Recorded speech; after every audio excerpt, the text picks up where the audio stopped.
민수기 5장 11절에서 31절입니다. 주님께서 모세에게 말씀하셨다. 이스라엘 자손에게 말하여라. 내가 그들에게 전한 말은 이렇다. 어떤 남편이든지 아내가 잘못을 저질러 남편을 배반하여 남편 몰래 다른 남자와 동침하였는데 아내가 그 사실을 숨기고 있고 그 여인이 강요받음 없이 스스로 몸을 더럽혔는데도 정인마저 없고 현장에서 붙들리지 않았을 경우에 남편이 자기 아내가 몸을 더럽혔으므로 화가 나서 아내를 의심하게 되거나 또는 아내가 전혀 몸을 더럽히지 않았는데도 다만 남편이 어처증에 걸려 아내에게 미운 감정이 생기면 그 남편은 아내를 제사장에게 데리고 가서 아내의 몫으로 보릿가루 10분의 1 에바를 제물로 바쳐야 한다. 그 제물에는 기름을 붓거나 향을 얹을 필요가 없다. 그것은 미움 때문에 바치는 곡식 제물이며 잘못을 상기하여 기억하게 하는 곡식 제물이기 때문이다. 제사장은 그 여인을 앞으로 나오게 하여 주님 앞에 세운다. 제사장은 거룩한 물을 오지 그릇에 한 그릇 떠다가 성막 바닥에 흙을 긁어서 그 물에 탄다. 제사장은 그 여인을 주 앞에 서게 한 다음 그 여인의 머리채를 풀게 하고 기억하게 하는 곡식 제물 곧 미움 때문에 바치는 곡식 제물을 그 여인에게 주어서 들고 있게 하고 제사장 자신은 썬물 곧 저주를 내리는 물을 자기 손에 들고서 그 여인에게 다음과 같이 말하면서 맹세를 시킨다. 어떤 남자와도 동침한 일이 없고 지금의 남편과 결혼한 이래 그를 배반하여 몸을 더럽힌 일이 없으면 저주를 내리는 이 썬 물이 내게 아무런 해가 되지 않을 것이다. 그러나 내가 남편과 함께 사는 동안 그를 배반하여 내 몸을 더럽혔으면 곧 내 남편이 아닌 다른 남자와 동침한 일이 있으면 이때 제사장은 그 여인에게 저주를 받아도 좋다는 맹세를 하게 한다. 주님께서는 내 허벅지를 마르게 하고 내 배가 부어오르게 하는 저주를 내려 내 결의 가운데서 너를 본보기로 삼을 것이다. 저주를 불러일으키는 이 물이 내 몸속으로 들어가서 내 배를 부어오르게 하고 내 허벅지를 마르게 할 것이다. 이렇게 제사장이 맹세를 지키면 그 여인은 아멘 아멘 하고 응답하여야 한다. 그러면 제사장은 위에서 한 저주의 말을 글로 써서 그 썬 물에 담가 씻는다. 이 썬 물은 저주를 불러일으키는 물로서 제사장이 그 여인에게 마시게 하는 물이다. 저주를 불러일으키는 그 물이 그 여인의 몸 속으로 들어가면 그 여인은 쓰라린 고통을 겪게 된다. 제사장은 그 여인의 손에서 미움 때문에 바치는 그 곡식 제물을 받아서 주 앞에서 흔들고 제단으로 가져간다. 제사장은 그 곡식 제물에서 정성의 표시로 한 움큼만 집어내어 제단에서 불사른다. 이 일이 끝나면 마지막으로 제사장은 그 준비된 물을 여인에게 주어 마시게 한다. 제사장이 여인에게 물을 주어 마시게 했을 때에 그 여인이 자기 남편을 배반하고 제 몸을 더럽힌 일이 있다면 저주를 불러일으키는 그 물이 그 여인의 몸에 들어가면서 여인은 쓰라린 고통과 함께 배가 부어오르고 허벅지가 마른다. 그러면 그 여인은 결의 가운데서 저주받은 자가 된다.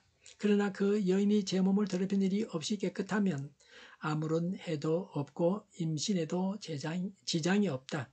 이것은 여인이 남편을 두고도 그를 배신하여 제 몸을 더럽혀 남편에게서 미움받을 때에 하는 의식이다. 때로는 남편이 공연히 어처증이 생겨 자기 아내를 미워하는 경우에도 여인은 주님 앞에 서야 하고 제사장은 이 의식을 그 여인에게 행하여야 한다. 남편이 아내에게 이렇게 하여도 남편에게는 잘못이 없다. 그러나 아내에게 죄가 있으면 아내는 그 책임을 져야 한다. 아멘. 아내의 간통을 밝히는 절차입니다. 17절에 거룩한 물이라고 했습니다. 번제단 주위에 두었던 롯데야의 물입니다. 18절에 머리채를 풀게 하고 그랬습니다. 자신의 무가치함과 극한 슬픔과 절망적 상황을 외적으로 표시하는 것입니다. 19절에 지금의 남편과 결혼한 이래라고 했습니다. 남편이 생존해 있는 유부녀의 경우에만 적용됩니다. 28절에 임신은 하나님께서 사랑하시고 남편의 신뢰와 사랑을 회복했다는 증거입니다. 마귀는 의심이 가져다주는 가정 파탄을 예방하고자 했습니다. 확실한 범죄자로 밝혀질 수 없는 경우입니다. 첫 번째는 자신의 부정을 스스로 밝히지 않는다고 하는 겁니다. 두 번째는 최소 2인 이상의 증인이 없는 경우입니다. 증인은 반복하여 증언을 확정하는 사람입니다. 직접적인 지식을 가지고 혹은 들은 이야기에 근거해서 증언할 수 있는 사람입니다. 세 번째는 범죄 현장에서 붙잡히지 않은 경우입니다. 30절에 남편이 공연히 어처증이 생겼을 때도 하는 일이라고 했습니다. 타인을 의심하고 질투하는 연약성과 숨겨진 사실을 알 수 없는 지적 한계를 알고 계신 하나님께서 제정하신 것입니다. 마귀는 의심을 막아야 합니다. 의심은 무서운 것입니다. 의심받고 의심사는 것보다는 하나님 앞에서 그 의심을 해결해야 합니다. 하나님은 우리가 가진 의심을 해결해 주시길 원하십니다. 결혼의 순결성을 유지하게 하려고 한 것입니다. 성범죄를 간과하지 않으십니다. 31절에 이렇게 하여도 남편에게는 잘못이 없다고 했습니다. 아내의 순결이 인정되어도 남편에게는 화가 돌아가지 않았습니다. 남편의 의심을 죄라고 하지는 않았습니다. 그는 하나님의 법에 자신의 모든 문제를 의탁했기 때문입니다. 또 궁극적으로 가정의 순결과 평화를 추구했기 때문입니다. 그러나 여성의 명예는 고려하지 않았다는 점을 간과하고 있습니다. 13절에 남편 몰래 다른 남자와 동침하였는데 라고 했습니다. 자의적인 통간입니다. 간음한 자를 징벌하시는 하나님이십니다. 간통은 돌로 쳐서 공개 처형하였습니다. 21절에 내 허벅지를 마르게 하고 그랬습니다. 허벅지는 성기를 말합니다. 이것은 히브리 문학적 표현입니다. 허벅지가 마른다는 말은 여성 생식기가 썩는다는 것을 말합니다. 난소 수종증입니다. 21절에 배가 부어오릅니다.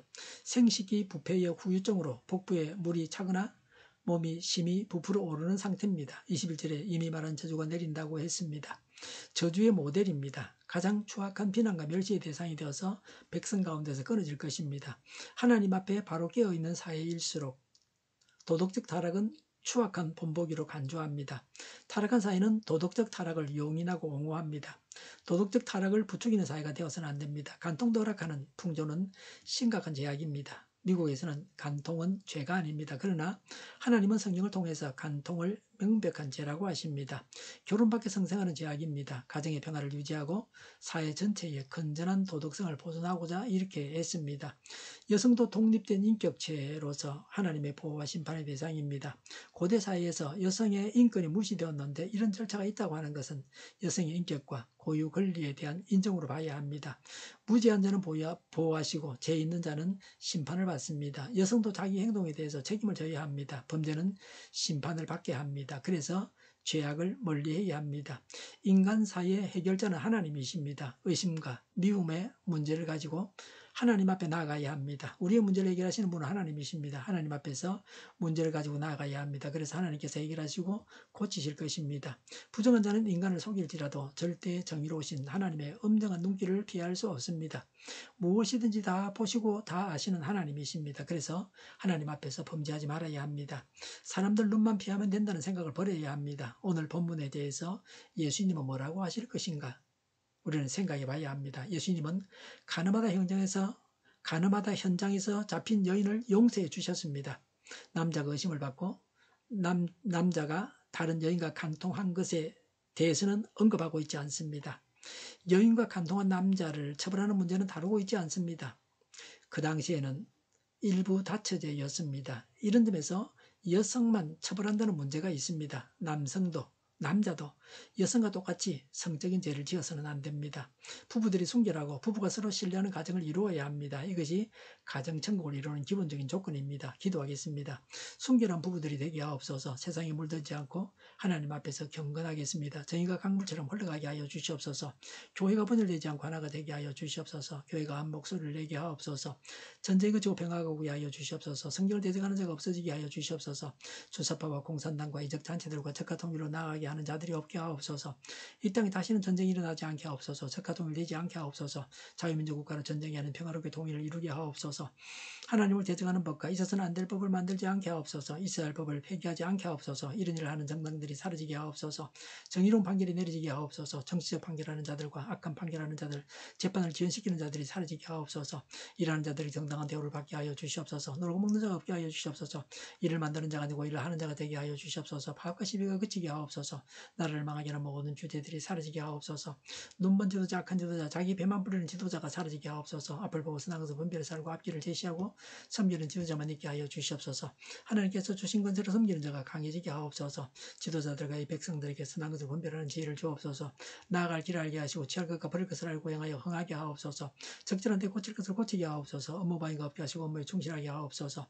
쓰레기담을 뒤지지 말고 성경에서 보물을 찾게 하옵소서. 기도하는 기쁨, 응답받는 기쁨, 성도들이 모여서 교제하는 기쁨, 말씀이 주는 기쁨, 예배드리는 기쁨을 누리게 하옵소서. 살리는 교회가 만군은 지하게 하여 주시옵소서. 저희의 간절한 간구에 응답하여 주시옵소서. 예수 이름으로 명하노니 모든 병만은 물러가고 몸의 모든 부분으로 온전하게 될지어다. 신유의 기적을 베푸셔서 지금도 저희의 질병을 고쳐 주시옵소서. 병중에 있는 모든 자들을 고치시고 온전케 하여 주시옵소서. 갇힌 자를 부르서 자유하게 하여 주시옵소서. 저희와 교회와 나라의 민족을 불쌍히 여겨 주시옵소서. 모든 악한 것들을 제거하여 주시옵소서. 부정선거 시비가 없는 제도가 만들어지게 하옵소서. 하나님께서 기뻐하시는 교회와 나라가 되게 하시며 경제가 나아지고 경상주의 역자를 유지하게 하시며 출산율이 올라가고 출산의 기쁨을 누리게 하옵소서. 가공은 기들이 건강하게 하라 먹을 거리가 되게 하시며 늘 맑은 공기를 마실 수 있게 하여 주시옵소서. 어려운 문제들이 해결되게 하여 주시옵소서. 청년들의 앞길이 열리고 학교의 영광을 누리게 하옵소서. 우리나라가 막 청정국이 되게 하시며 국가부채, 안전부채, 가계부채, 기업부채, 각종 부채를 다 갚게 하옵소서. 허정과 자재 공급이 원활하게 하여 주시옵소서. 과일과 채소와 원유 가격이 안정되게 하여 주시옵소서. 오늘도 하나님 안에서 차고 넘치는 삶, 복된 삶을 살게 하여 주시옵소서. 감사와 찬양을 주님께 돌려드리며 예수님의 이름으로 기도하옵나이다. 아멘.